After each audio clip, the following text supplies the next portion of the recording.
The Aurelian flagship Tranquility's Mercy dropped out of slip space like a blade emerging from oil, silent, graceful, and lethally sharp. Its hull shimmered with energy-reactive plating, glowing in soft blues and greens, colors meant to soothe. Everything about the Accord's warships was designed to broadcast one message: peace through strength, strength through control. Deimos shipyard hung in orbit above Mars, skeletal and half-lit, a rusting relic of Earth's warring past. Long since stripped of its military assets, publicly, it now served as a diplomatic compliance outpost, a symbol of Earth's rehabilitation. Peace had its price. Pride was the first payment.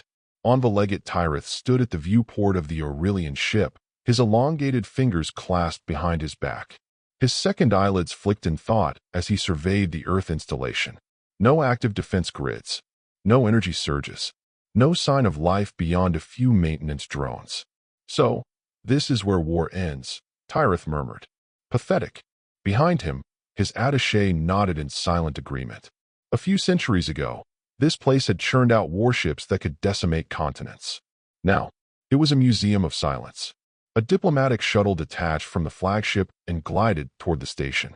Inside it, 2 Accord inspectors, a translator drone, and Tyrith himself floated weightlessly until magnetic boots engaged. The shuttle docked with a hollow clang. They entered the station unopposed. No guards, no fanfare, just sterile white corridors and flickering overheads. A hollow echo followed their footsteps as they moved deeper into the heart of the once feared installation.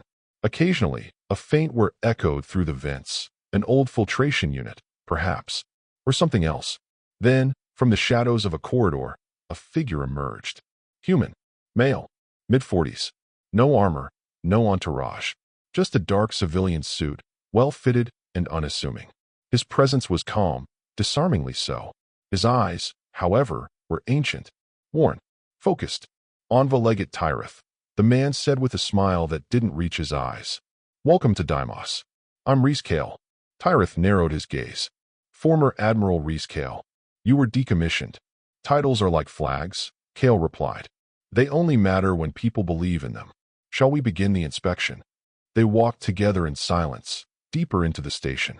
Tyrith noted every corridor, every sealed hatch, every hollow echo.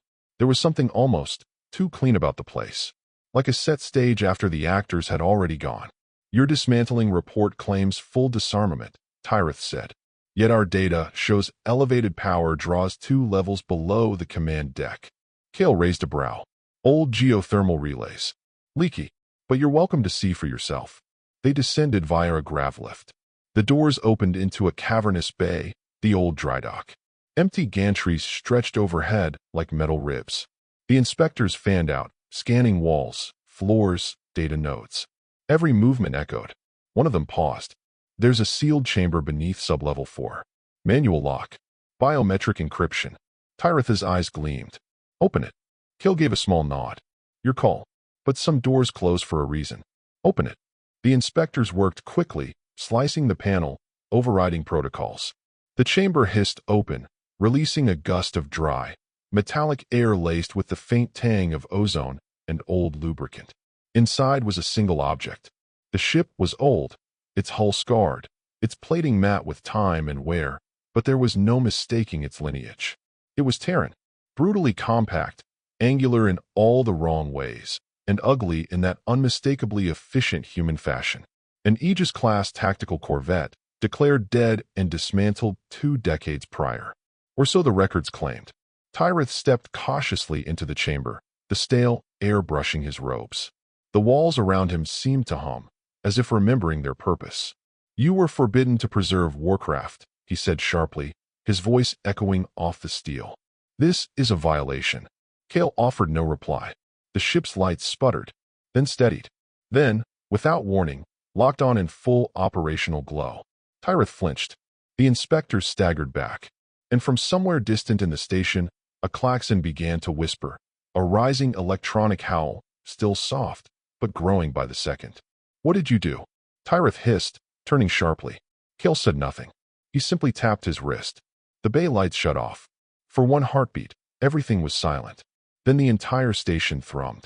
From 1,000 hidden compartments across the system, encrypted pulses fired into space.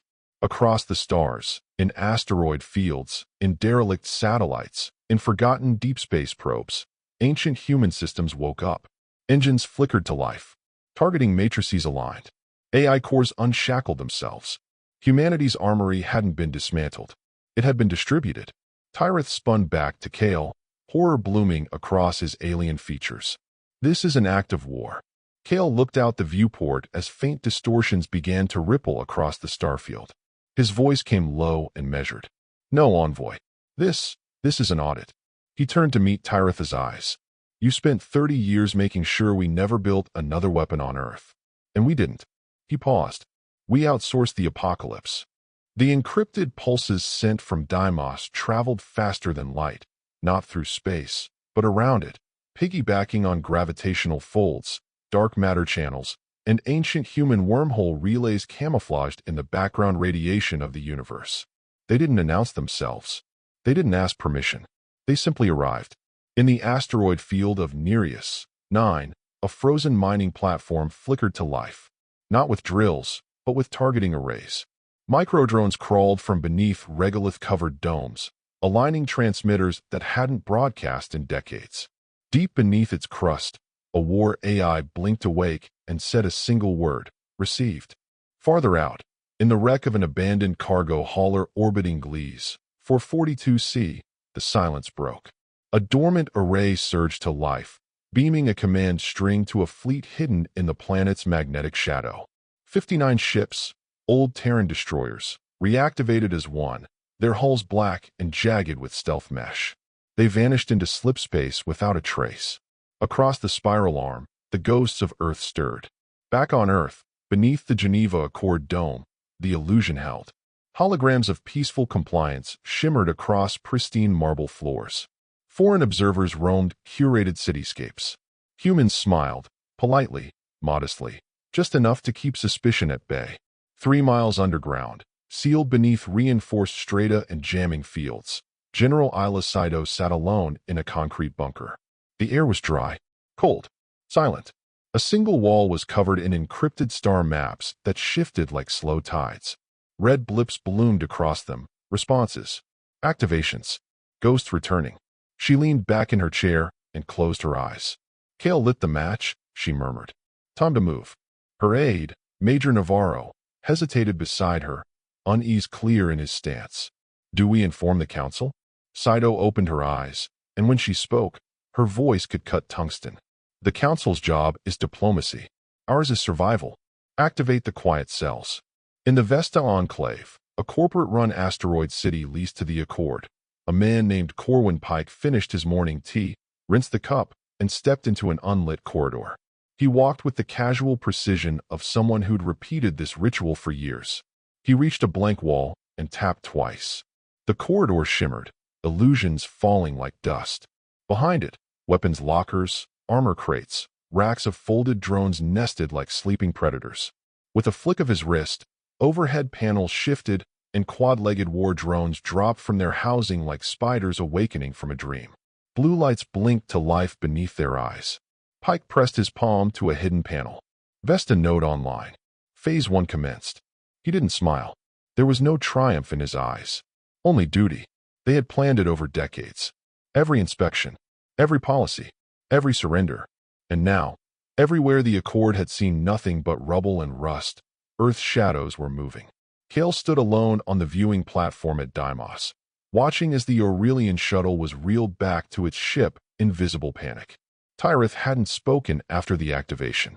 He had simply stared, quietly horrified, as if seeing a species he'd only pretended to understand. Kale didn't wave, didn't gloat. He just stood there, hands behind his back, as the stars flickered with subtle, unnatural distortions. He tapped into a secure channel. Scorch is green.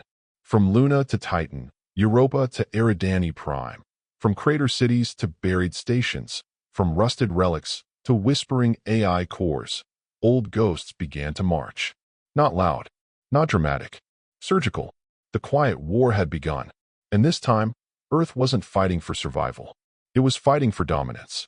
High above the crystalline gardens of Aurelius Prime, The Accord Council convened in their vaulted chamber, a perfect sphere suspended in gravlock above the clouds. Transparent walls shimmered with projected constellations, each mapped to a system under their watchful control. Nothing marred the illusion of order. Not yet. Counselor Veruin stood alone before the display pillar, his forefingers twitching slightly as data scrolled across the air before him. The recent reactivation spikes, classified anomalies, redacted to most, looped again, each marked with a location once deemed strategically obsolete. Earth's forgotten corners. They're blind spots. These are not coincidence, Veruin muttered. Behind him, Counselor Saravix approached with the gentle gait of his species, feathers rustling in soft waves. The chamber itself was eerily silent. No footfalls echoed. The grav field absorbed them all, reinforcing the illusion that nothing could disturb the peace. Your obsession with Terran movements is bordering on paranoia, Veruin, Saravix said, voice soft and practiced. Paranoia. Veruin turned, eyes narrowing. Do you know how many dead sectors just lit up overnight? He gestured to the hologram. Mining moons, debris fields, derelict corridors. They're awake. And perhaps they're just that. Ghost systems experiencing residual power surges. Or perhaps we spent 30 years declawing a beast that simply learned to grow teeth elsewhere. The chamber dimmed as other counselors arrived. 12 in total. Masters of balance, diplomacy, and, above all else, containment. Harmony through hierarchy. Yet beneath their ceremonial robes and timeless faces, there was a flicker of something else today. An edge. Veruin stood straighter as the Prime Moderator entered, a being of silver membranes and floating bone, its presence pulsing like low chimes in the air. Let this session of the Accord Supreme convene, the Prime intoned. Let peace be reaffirmed. Let deviation be addressed. One by one, counselors gave brief reports: economic stability, border diplomacy, species integration. All smooth, all serene, until Veruin spoke. There is an awakening underway. Not spiritual, not metaphorical, tactical, Terran. The chamber shifted subtly. Lights dimmed in fractional degrees. Several counselors leaned forward, no longer passive. We've observed activation patterns consistent with pre-war Terran signal architecture, Veruin continued. Distributed, layered, encrypted through quantum mesh networks. The Prime Moderator tilted forward. And your evidence? Veruin summoned the display. Systems flared, each touched with recent Terran echo signatures. Some close, too close. They are moving beneath us, beyond us. They are not rebuilding. They are already built. We just failed to notice. Murmurs. A flash of unease. Counselor Saravix raised a wing again. Even if what you say holds weight, they are one species. The Accord spans hundreds. Their military has been neutralized. Veruin's voice dropped to a near whisper. Has it? Or did we simply stop looking because it made us feel powerful to pretend they were broken? The silence that followed was not comfortable. It was the kind of stillness that came before storms. I request immediate recon sweeps of all former Terran conflict zones, Veruin said. Unrestricted. No diplomatic alerts. The Prime Moderator hesitated, membranes pulsing faintly. Such actions could destabilize peace. Veruin held the Prime's gaze. Then consider this preemptive. Not war. Not yet. But ignorance will be costlier. The chamber recessed without decision. Harmony, preserved, for now. But it was no longer smooth. It was strained. In orbit above Eridani Prime, hidden inside the asteroid veil, a human AI watched the meeting through a siphoned diplomatic stream. Lines of code scrolled across its interface like rippling breath. They're rattled, it said aloud. Next to it, inside a pressurized pod lined with black alloy and reinforced armor, Commander Celine Ward adjusted her gloves with meticulous precision. Her gaze didn't shift from the holomap in front of her. Then we moved to Phase 2. Her voice carried the weight of someone who had waited, who had planned. She didn't speak to reassure. She spoke to ignite. Behind them, the stars twisted subtly, and dozens of stealth craft came online, silent, cold, and ready. Humanity wasn't done hiding. It was just getting close enough to strike. The first strike didn't come with a scream. It came with silence. In the Syndral Expanse, a volatile sector known for magnetic storms and derelict mining rigs, an Accord refueling outpost lost contact with its satellite chain for 7 minutes. Standard protocol flagged it as a solar flare anomaly. No alert was raised. In minute 8, the station's gravity reversed. Internal atmosphere vented through sealed corridors, windows fogged over with crystallized condensation. Emergency locks failed one by one, their failsafes sabotaged from within the system core.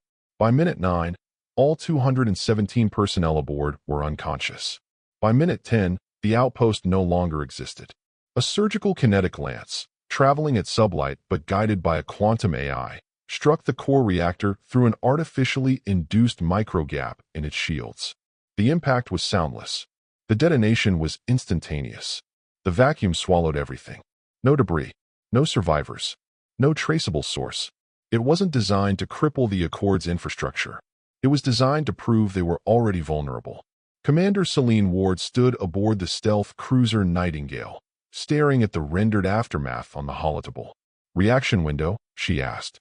"None," replied the ship's AI, Helix. Its voice was smooth, unnervingly pleasant. Projected Accord response, confusion and internal diagnostics. A solar diagnostic drone has been launched. No escalation expected. Ward gave a single nod. Advance the clock. Target node Omega-7. On the planet Carol V, a cultural embassy and communications relay hub blinked off the grid for precisely 12 seconds.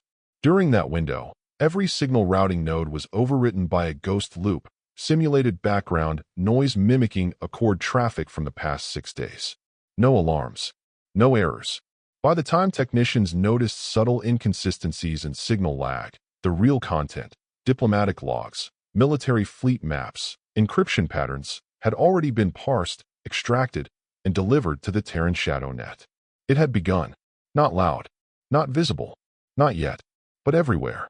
In the Accord's command citadel above Lyran, Counselor Veruin stood in front of a command team still fumbling with readouts. Why are we seeing full system sync delays across independent nodes? Environmental latency, perhaps. Stop. No more guessing. I want quantum relay telemetry on every flagged node. And scan for echo traffic. If you find the word scorch embedded anywhere, wake me personally. The officers nodded and scattered, but Veruin could see the panic behind their eyes. Too many anomalies. Too much silence. Too few answers. He whispered to himself, "This is how it begins. Not with fire, not with fleets, but with the quiet certainty that the storm is already inside." Back aboard the Nightingale, Ward studied a list of future targets displayed on the holotable. Each had been fully modeled, penetrated, and simulated by Helix's predictive warfare algorithms. No surprises remained, only execution. "They're not ready," Helix observed, its voice calm with an undertone of amusement. "They're still checking their locks while we're already in the room." Ward's lips curled at the edge, not quite a smile. "Then let's rearrange the furniture." Without ceremony, the ship angled toward slipspace. There was no flash, no thunder, just absence. The spark had been struck. The storm was already moving. The illusion of control didn't shatter all at once. It fractured, quietly, then violently. Across 3-star systems, Accord border patrols reported sudden telemetry loss. Relay buoys failed to respond. Civilian traffic rerouted itself without authorization, guided by altered gravitational flags. No warning, no distress calls, just a shift in the current, as if the stars themselves were flowing away from the Accord. In the core strategic command nexus of the Accord, Counselor Veruin stood beneath a vast digital star map, its surface bloated with pulsing red distortions. Every pulse represented an outage, a failure, a crack in the illusion of Accord stability. "Show me the origin point of every outage," he ordered. The room dimmed as 100 systems flickered to life on the display. Now overlay known Terran ghost corridors. The image did not change. The same paths, the same vectors, the same patterns. They were the same. Veruin felt a coldness settle beneath his skin. He closed his eyes, not in defeat, but in revelation. "They've been inside our latticework the whole time," he whispered. On the outer edges of the Veltran belt, an Accord cruiser patrolling a routine trade corridor was struck by what its AI called non-kinetic waveform collapse. Crew members experienced simultaneous blackouts. Weapon systems melted, literally fused into the hull from the inside. Life support reconfigured to output trace hallucinogens. They woke 3 hours later, adrift in perfect orbit. Systems were intact. Engines remained untouched. Not a single bulkhead was breached, and every onboard diagnostic read green. But their targeting logs were gone, wiped clean. Every record of the anomaly erased. There was no sign of an attacker. No breach, no physical evidence. Just a creeping certainty among the crew that something had not just entered their ship, but rewritten it. The incident was quietly classified and quarantined by the Accord's Internal Security Bureau. Then it happened again, and again, 8 more times across different sectors. And with every incident, the logs kept disappearing, buried or overwritten by something smarter than their containment protocols could comprehend. Commander Celine Ward watched from the bridge of Nightingale, seated in silence as Helix compiled footage of the Accord's containment responses. They're using old playbooks, Helix noted. Quarantine, segmentation, suppression. Ward's fingers tapped slowly against her armrest. None of it matters. We're not inside their systems. Correct, Helix replied. We are their systems. The breaking point came on the 8th day.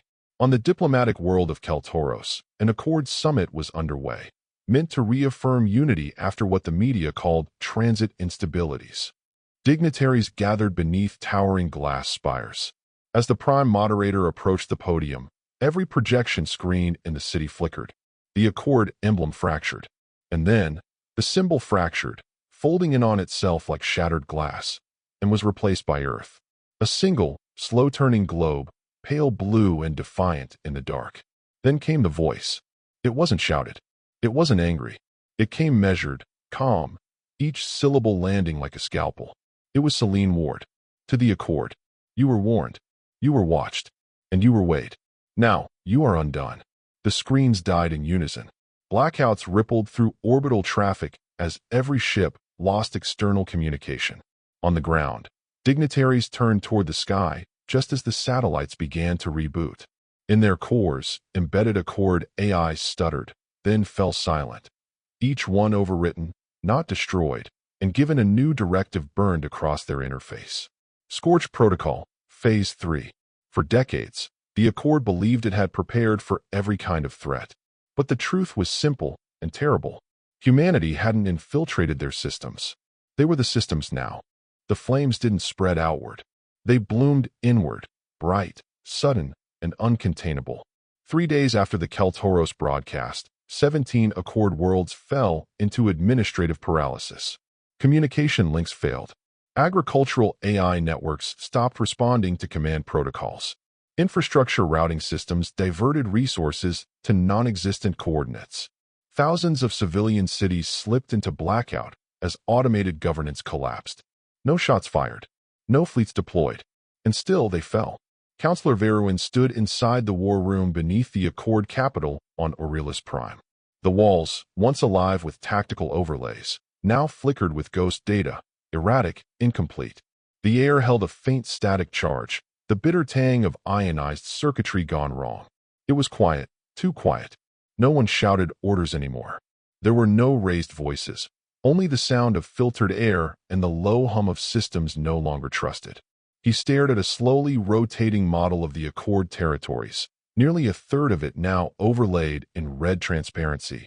Terran compromise markers. Not battle lines. Infection zones. We wrote the treaty to disarm them, he said aloud. Instead, we gave them time. The Prime Moderator floated at his side, silent. The old arrogance was gone. In its place was something colder. Something afraid to name what had come. Are we under attack? One of the younger counselors asked. Her voice trembled in the quiet. Veruin didn't answer. He didn't need to. In the orbit of Adrastus IV, the human strike fleet didn't fire. It appeared. Hundreds of vessels, many of them black-keeled and markerless, descended into a precise, concentric holding pattern above the Accord orbital array. No warning. No theatrics. Terran AI systems latched onto satellite command structures. Gravity anchors were reprogrammed. Firewalls rewritten in real time. Every defense gun turned inward. A single transmission followed. A calm voice delivered over an open channel, deliberate and free of malice. The treaty is no longer recognized. No ultimatum. No list of demands. Adrastus IV surrendered without resistance. There were no defensive maneuvers, No emergency broadcasts, just silence and compliance. The next 4 colonies followed. Trade fleets turned themselves in without engagement. Diplomatic envoys arrived preemptively, already stripped of authority and expectation. Humanity did not conquer them through fear or firepower. They simply made resistance obsolete. On Earth, the Geneva Core Council convened for the first time in months. The chamber had changed, brighter, quieter, filled now with faces who had operated in shadow for decades.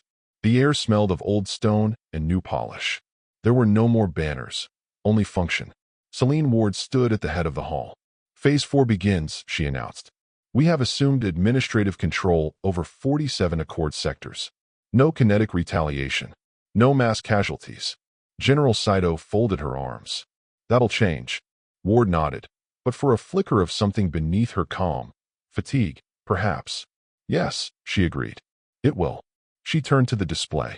On it, a live feed from Accord space showed a burning embassy, set aflame not by humans, but by rioting Accord citizens. Mobs tore down banners. Chanting echoed across the square, order devouring itself. In the corner of the feed, a phrase burned across a captured AI interface. We are the treaty now. They called it a final broadcast. But it wasn't final. It was a beginning. The Accord's surviving counselors gathered beneath the fractured dome of what remained of the High Assembly on Aurelius Prime. Emergency lighting bathed their features in blue and gray, shadows slicing across worn faces. Cracked marble lined the floor. Shattered holographic projectors flickered dimly in alcoves. The air tasted of melted steel and ozone, the residue of broken systems still trying to breathe. Above them, the stars burned unblinking. The broadcast began without preamble. A figure appeared on every screen. No flag, no emblem. Just the silhouette of a woman standing before a window of stars. Celine Ward.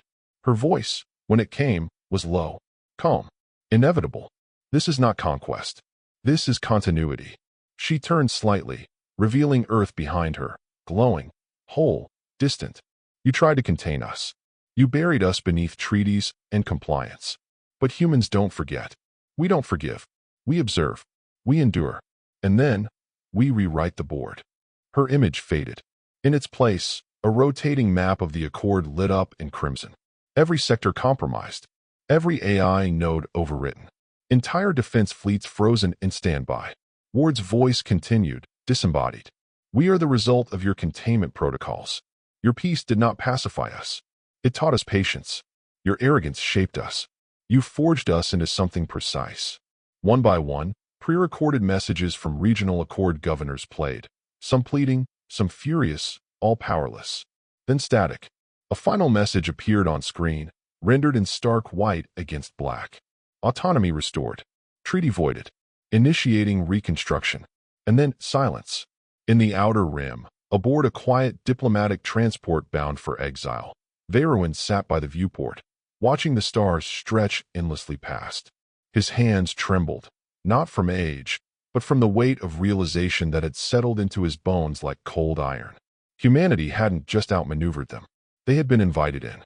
Across from him, his aide sat pale and still, her voice barely audible. What do we do now?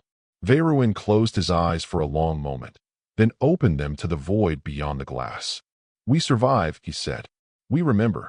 And next time, he turned his gaze back to the stars, their ancient fire indifferent to the fall of empires. We don't teach them how to rebuild. On Earth, Celine Ward walked alone through the Ashen Gardens, a courtyard resurrected from what had once been the scorched impact site of the first orbital bombardment. Now, life thrived, flowers blooming in the cracks of former craters, green vines trailing over blackened stone. The ghosts of defeat had been replaced with rooted defiance. In her ear, Halix's voice came soft, more breath than sound. Confirmation. Full collapse of Accord communications. No retaliatory movement. Reconstruction operations green across all zones. Ward nodded slowly, her eyes sweeping the horizon. Keep them that way. Halix paused. Shall I begin outreach to other species? Ward tilted her head toward the sky. It was clear, open and vast. Her expression softened, not in mercy, but in memory. Yes, she said. Let them come. Let them all come. But this time, We set the rules. A breeze moved through the garden, rustling the leaves like a quiet sigh across ancient stone. She stood for a long moment, breathing in that silence, the kind earned, not granted. And for the first time in centuries, Earth exhaled.